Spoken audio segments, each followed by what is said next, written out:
Hello hi welcome back. അപ്പോൾ ഇന്ന് ഞാൻ വന്നിട്ടുള്ളത് നമ്മുടെ വീട്ടുമുറ്റത്തുണ്ടാവുന്ന ഈ ഒരു ചേമ്പിൻ്റെ ഗുണങ്ങളൊന്നും നിങ്ങൾ അറിയാതെ പോയി നമ്മൾ വെറുതെ കളയുന്ന ഈ ഒരു ചേമ്പില കൊണ്ട് നമുക്ക് അടിപൊളിയായിട്ടുള്ള ഒരു റെസിപ്പി ഉണ്ടാക്കിയെടുക്കാനായിട്ട് കഴിയും. അപ്പോൾ വീഡിയോ സ്കിപ്പ് ചെയ്യാതെ മുഴുവനായിട്ട് കണ്ടു നോക്കുക. കണ്ടുകൊണ്ടിരിക്കുന്ന ടൈമിൽ നിങ്ങൾക്ക് എൻ്റെ വീഡിയോസൊക്കെ ഇഷ്ടമാവുകയാണെങ്കിൽ ലൈക്ക് ചെയ്യാനും ഷെയർ ചെയ്യാനും, പുതുതായിട്ട് കാണുന്ന വ്യൂവേഴ്സ് ആണെങ്കിൽ സബ്സ്ക്രൈബ് ചെയ്ത് സപ്പോർട്ട് ചെയ്യാനൊന്നും മറക്കല്ലേ. നേരെ വീഡിയോയിലേക്ക് പോവാം.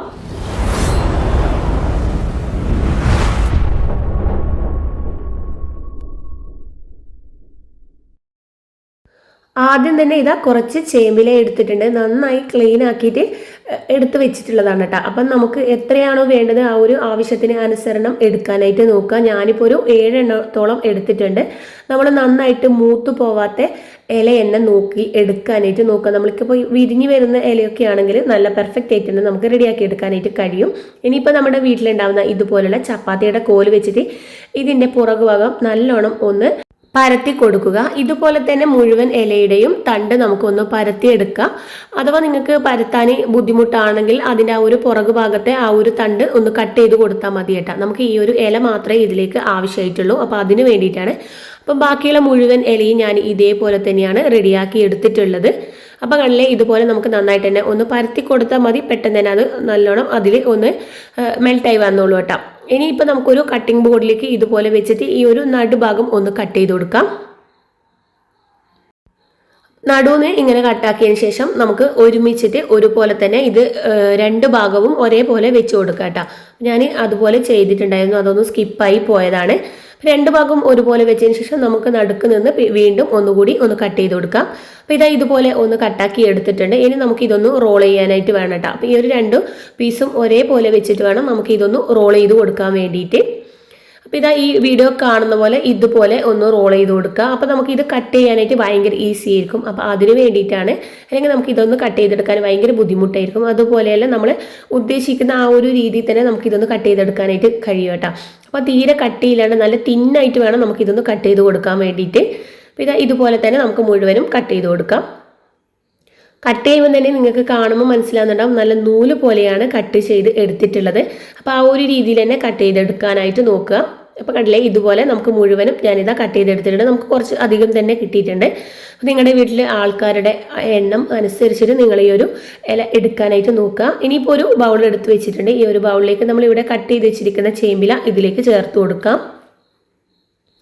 നമ്മുടെ കുട്ടികളൊക്കെ സ്കൂളൊക്കെ വിട്ട് വരുന്ന ടൈമിൽ നമുക്ക് ഉണ്ടാക്കി കൊടുക്കാൻ പറ്റുന്ന അടിപൊളിയായിട്ടുള്ള ഒരു റെസിപ്പിയാണ്. അപ്പോൾ എല്ലാവരും ഇതൊന്ന് ട്രൈ ആക്കി നോക്കാം. അപ്പോൾ ഇത് ഈ ഒരു ബൗളിലേക്ക് ഇട്ട് കൊടുത്തിട്ടുണ്ട്. ഒരു 1/4 ഭാഗത്തോളം കിട്ടിയിട്ടുണ്ട്. ഇനി നമുക്ക് ഇതിലേക്ക് വേണ്ടത് 3 സവാളയാണ്. വലിയ സവാള തന്നെ ഞാൻ എടുത്തിട്ട് ഈ ഒരു രീതിയിലാണ് കട്ട് ചെയ്ത് എടുത്തിട്ടുള്ളത്. അതുകൂടി നമുക്ക് ഇതിലേക്ക് ചേർത്ത് കൊടുക്കാം. ഇനി നമുക്ക് വേണ്ടത് ഒരു 5-6 അല്ലി വെളുത്തുള്ളി. ഞാൻ ഇതുപോലെ തൊലിയൊക്കെ കളഞ്ഞിട്ട് നടുവിന്ന് 2 പീസാക്കിയിട്ട് എടുത്തിട്ടുള്ളതാണ്. അതും ഇതിലേക്ക് ചേർത്ത് കൊടുക്കുന്നുണ്ട്. ഇനി നല്ല എരിവുള്ള 2-3 പച്ചമുളക് കൂടി എടുക്കുക. അതും ഈ ഒരു റൗണ്ട് ഷേപ്പിൽ കട്ട് ചെയ്ത് കൊടുക്കാം. അതും നമുക്ക് ഇതിലേക്ക് ചേർത്ത് കൊടുക്കാം. ഇനിയിപ്പോൾ ഞാൻ ഇതിലേക്ക് ചേർത്ത് കൊടുക്കുന്നത് ഇതുപോലുള്ള മല്ലിയിലയാണ് കേട്ടോ. ഇത് നിങ്ങളുടെ വീട്ടിൽ ഇല്ലെങ്കിൽ സാധാരണ മല്ലിയില എടുത്താലും മതി. ഇതാവുമ്പോൾ നമുക്ക് നല്ല ഒരു ടേസ്റ്റ് കിട്ടും. അപ്പോൾ അതൊരു 3-4 എണ്ണം ഞാൻ എടുത്തിട്ട് കട്ട് ചെയ്തെടുത്തിട്ടുള്ളതാണ്. ഇനി ഒരു 1/4 ടീസ്പൂൺ അളവിൽ ചെറിയ ജീരകമാണ് ചേർത്ത് കൊടുക്കുന്നത്. അത് ഇതിലേക്ക് ഇട്ട് കൊടുക്കുന്നുണ്ട്. നമുക്ക് കുറച്ച് കറിവേപ്പില കൂടി ചേർത്ത് കൊടുക്കാം. ആവശ്യത്തിന് ഉപ്പ് കൂടി ചേർത്ത് കൊടുക്കുക. ഓരോരുത്തരുടെ ഉപ്പിന് അനുസരിച്ചിട്ട് ചേർത്ത് കൊടുക്കാനായിട്ട് നോക്കുക. ഞാനൊരു 1/2 ടേബിൾ സ്പൂൺ അളവോളം ഉപ്പ് ചേർത്തിട്ടുണ്ട്. ഇനി നമുക്ക് ഇതൊന്ന് കുഴച്ചെടുത്തിട്ട് ഉപ്പ് കുറവാണെങ്കിൽ കുറച്ചുകൂടി ചേർത്ത് കൊടുക്കുക കേട്ടോ. ആദ്യം നമ്മൾ കുറേ തന്നെ ചേർത്ത് കൊടുത്തിട്ടുണ്ടെങ്കിൽ ചിലപ്പോൾ ഉപ്പ് ഭയങ്കര കൂടുതലായിരിക്കും. നമ്മുടെ ഈ ഒരു ഉള്ളിയും അതുപോലെ നമ്മുടെ ഈ ഒരു ചേമ്പിലൊക്കെ ഇതിൽ നന്നായി മിക്സായി വരുമ്പോൾ തന്നെ ഉപ്പ് കുറച്ച് നന്നായിട്ട് തന്നെ ഇതിൽ പിടിക്കും. അപ്പോൾ നമുക്ക് അധികം ഉപ്പ് യൂസ് ചെയ്യേണ്ട ആവശ്യമൊന്നും ഉണ്ടാവില്ല കേട്ടോ. ഇനി നമുക്ക് ഇതിലേക്ക് ആവശ്യമായിട്ടുള്ള പൊടികൾ കൂടി ചേർക്കാം. അതിനായിട്ട് ഒരു 1/4 കപ്പ് അളവിൽ കടലമാവാണ് ഞാൻ ഇതിലേക്ക് ചേർത്ത് കൊടുക്കുന്നത്.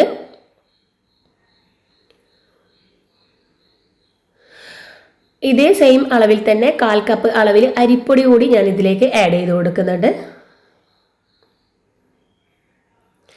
ഇനി ഇതിലേക്ക് 1/4 കപ്പ് അളവിൽ കോൺഫ്ലവറിൻ്റെ പൊടി കൂടി ആഡ് ചെയ്ത് കൊടുക്കാം.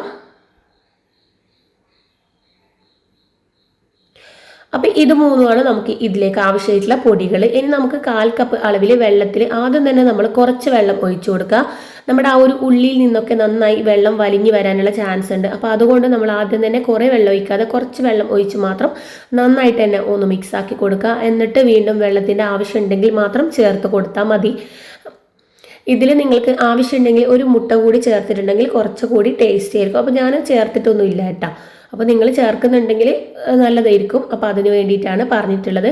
ഇനിയിപ്പം ആ ഒരു 1/4 കപ്പ് അളവിലുള്ള വെള്ളം മുഴുവനായിട്ട് തന്നെ ഞാൻ ഇതിലേക്ക് ഒഴിച്ചു കൊടുത്തിട്ട് നന്നായിട്ട് തന്നെ ഒന്ന് കുഴച്ചെടുക്കുന്നുണ്ട്. ഇതിൽ കൂടുതൽ വെള്ളം ഒഴിക്കേണ്ട ആവശ്യമൊന്നുമില്ല. അപ്പോൾ നമ്മുടെ മാവ് വല്ലാതെ ലൂസായി പോകാനുള്ള ചാൻസ് ഉണ്ട്. അപ്പോൾ നമുക്കിത് നല്ല പോലെ തന്നെ ഒന്ന് കുഴച്ചെടുക്കുക. നമ്മുടെ കയ്യിൽ ഒട്ടിപ്പിടിക്കാത്ത രീതിയിൽ വേണം ഇതൊന്ന് കിട്ടാനായിട്ട്. അപ്പോൾ നമ്മളിതാ കൈ വെച്ചിട്ട് നോക്കുമ്പോൾ കണ്ടില്ലേ, ഇതുപോലെ പ്രസ്സാക്കിയിട്ട് എടുക്കാനായിട്ട് കഴിയണം. അപ്പോൾ ഇത് കണ്ടില്ലേ, നല്ല പെർഫെക്റ്റ് ആയിട്ട് തന്നെ നമുക്കിവിടെ റെഡിയാക്കി എടുക്കാനായിട്ട് കഴിഞ്ഞിട്ടുണ്ട്. ഇതിലേക്ക് നമ്മൾ മുളക് പൊടി, മഞ്ഞൾപ്പൊടി, മസാലപ്പൊടികൾ ഒന്നും ചേർത്ത് കൊടുക്കുന്നില്ല. നമ്മൾ ഇതേപോലെ തന്നെ ഫ്രൈ ചെയ്ത് എടുക്കുകയാണ് കേട്ടോ ചെയ്യുന്നത്. അതിനായിട്ട് ഓയിൽ വെച്ചിട്ടുണ്ട്. നന്നായിട്ടൊന്ന് ചൂടാകുന്ന ടൈമിലേക്ക് നമുക്ക് ഇതിട്ട് കൊടുക്കാം. ആദ്യം ഹൈ ഫ്ലെയിമിൽ വെച്ചിട്ട് വേണം ഇത് റെഡിയാക്കി എടുക്കാനായിട്ട്. പിന്നീട് മീഡിയം ടു ലോ ഫ്ലെയിമിൽ വെച്ചിട്ട് കുക്ക് ചെയ്തെടുക്കുക. അകമൊക്കെ നന്നായി വെന്ത് വരാൻ വേണ്ടിയിട്ടാണ് കേട്ടോ. നമ്മൾ ആദ്യം തന്നെ ഹൈ ഫ്ലെയിമിൽ വെച്ചിട്ട് ഇത് കുക്ക് ചെയ്യുന്നുണ്ടെങ്കിൽ പെട്ടെന്ന് കരിഞ്ഞു പോകാനുള്ള ചാൻസ് ഉണ്ട്. അപ്പോൾ അതിന് വേണ്ടിയിട്ടാണ് ഈ ഒരു രീതിയിൽ ചെയ്യാനായിട്ട് പറയുന്നത്.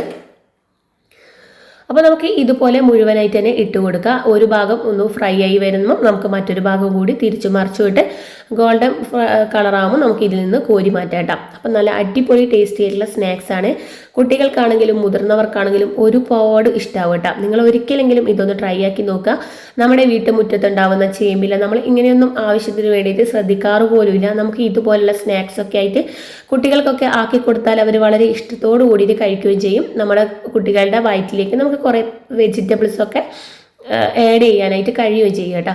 അപ്പോൾ നിങ്ങളെല്ലാവരും ഈ ഒരു രീതിയിൽ ഒന്ന് ട്രൈ ആക്കി നോക്കുക. അപ്പോൾ ഇതാ ഒരു ഭാഗം ഒന്ന് ഗോൾഡൻ കളറായിട്ടുണ്ട്. ഇനി നമുക്ക് മറ്റൊരു ഭാഗവും കൂടി ഒന്ന് തിരിച്ചും മറിച്ചും ഇട്ടിട്ട് ഇതൊന്ന് കോരി മാറ്റാം. ഇത് മുഴുവനും നമുക്ക് ഇങ്ങനെ തന്നെ റെഡിയാക്കി എടുക്കാനായിട്ട് കഴിയും. പെട്ടെന്ന് റെഡിയാക്കി എടുക്കാൻ പറ്റുന്ന ഒരു സിമ്പിൾ ആയിട്ടുള്ള റെസിപ്പിയാണ്. അപ്പോൾ ഇതുപോലുള്ള നല്ല നല്ല റെസിപ്പി ഞാൻ മുമ്പ് എൻ്റെ ചാനലിൽ അപ്ലോഡ് ചെയ്തിട്ടുണ്ട്. അതൊന്നും കണ്ടിട്ടില്ലെങ്കിൽ നിങ്ങളൊന്ന് കണ്ടു നോക്കുക. എന്നിട്ട് നിങ്ങളുടെ വിലയേറിയ അഭിപ്രായങ്ങളൊക്കെ അറിയിക്കുക. അതുമാത്രമല്ല, നമ്മൾ ഇത് റെഡിയാക്കുന്ന സമയത്ത് എണ്ണയൊക്കെ കുറച്ചേ ആവശ്യമുള്ളൂ കേട്ടോ. നമുക്ക് കൂടുതൽ ഓയിലൊന്നും ഒഴിച്ചിട്ട് നമുക്കിത് ഫ്രൈ ആക്കേണ്ട ആവശ്യമൊന്നുമില്ല. കുറച്ച് ഓയിൽ മാത്രം ഒഴിച്ചിട്ട് വേണം നമുക്കിതൊന്ന് ഫ്രൈ ചെയ്തെടുക്കാനായിട്ട്. ഇതുപോലെ തന്നെ വളരെ സിമ്പിളാണ്. ഒട്ടും എണ്ണയൊന്നും കുടിക്കാണ്ടുള്ള പെർഫെക്റ്റ് ആയിട്ടുള്ള റെസിപ്പി തന്നെയാണ് കേട്ടോ. നിങ്ങളുടെ ഉള്ളിവടയൊക്കെ കഴിച്ച് മടുത്തെങ്കിൽ ഈ ഒരു രീതിയിൽ ഒന്ന് ചെയ്ത് നോക്കുക. ഇതെന്തായാലും ഇഷ്ടമാവും. നല്ല ഒരു ടേസ്റ്റാണ്. നല്ല ക്രിസ്പി ആയിട്ട് കിട്ടുന്ന ഒന്ന് തന്നെയാണ് കേട്ടോ. അപ്പോൾ മുഴുവനും ഞാനിതാ വറുത്ത് കോരി എടുത്തിട്ടുണ്ട്. ഇനി നമുക്കൊരു പ്ലേറ്റിലേക്ക് മാറ്റി കൊടുക്കാം. അപ്പോൾ നിങ്ങൾക്ക് കാണുമ്പോൾ തന്നെ മനസ്സിലാവുന്നുണ്ടാവും എത്രത്തോളം ക്രിസ്പി ആയിട്ടാണ് നമുക്ക് ഇത് കിട്ടിയിട്ടുള്ളതെന്ന്. ഈ ഒരു പുറം ഭാഗം ഈ ഒരു കളറായതുകൊണ്ട് നിങ്ങൾ പേടിക്കൊന്നും വേണ്ട. ആ ഒരു കയ്പിൻ്റെ ടേസ്റ്റ് ഒന്നല്ല, നല്ല അടിപൊളി ടേസ്റ്റ് തന്നെയാണ്. നമ്മുടെ ആ ഒരു ഇലയുടെ കളർ ഒന്ന് ചേഞ്ചായി വന്നിട്ടുള്ളതാണ് കേട്ടോ. അപ്പോൾ എല്ലാവരും ഈ ഒരു രീതിയിൽ ഒന്ന് ട്രൈ ആക്കി നോക്കുക. എന്നിട്ട് നിങ്ങൾക്ക് ഇഷ്ടമായിട്ടുണ്ടെങ്കിൽ നിങ്ങളുടെ ഫ്രണ്ട്സിനും ഫാമിലീസിനും ഒക്കെ ഒന്ന് ഷെയർ ചെയ്ത് കൊടുക്കുക. ഇതുപോലുള്ള നല്ല നല്ല വീഡിയോസ് ഞാൻ മുമ്പും എൻ്റെ ചാനലിൽ അപ്ലോഡ് ചെയ്തിട്ടുണ്ട്. അതൊന്നും കണ്ടിട്ടില്ലെങ്കിൽ ഒന്ന് കണ്ടു നോക്കുക. ഇൻഷാ അല്ലാഹ് ഇതുപോലുള്ള നല്ല നല്ല റെസിപ്പീസിനായിട്ട് നിങ്ങൾ എൻ്റെ ചാനൽ ഒന്ന് സബ്സ്ക്രൈബ് ചെയ്ത് വെച്ചേക്കുക. അപ്പം കണ്ടില്ലേ, അകമൊക്കെ നന്നായിട്ട് തന്നെ വെന്ത് കിട്ടിയിട്ടുണ്ട്. നിങ്ങൾക്ക് കാണുമ്പോൾ തന്നെ മനസ്സിലാവുന്നുണ്ട് എന്ന് വിചാരിക്കുന്നു. അടുത്ത നല്ല ഒരു വീഡിയോ ആയിട്ട് കാണുന്നവരേക്കും ബായ്. Thanks for watching.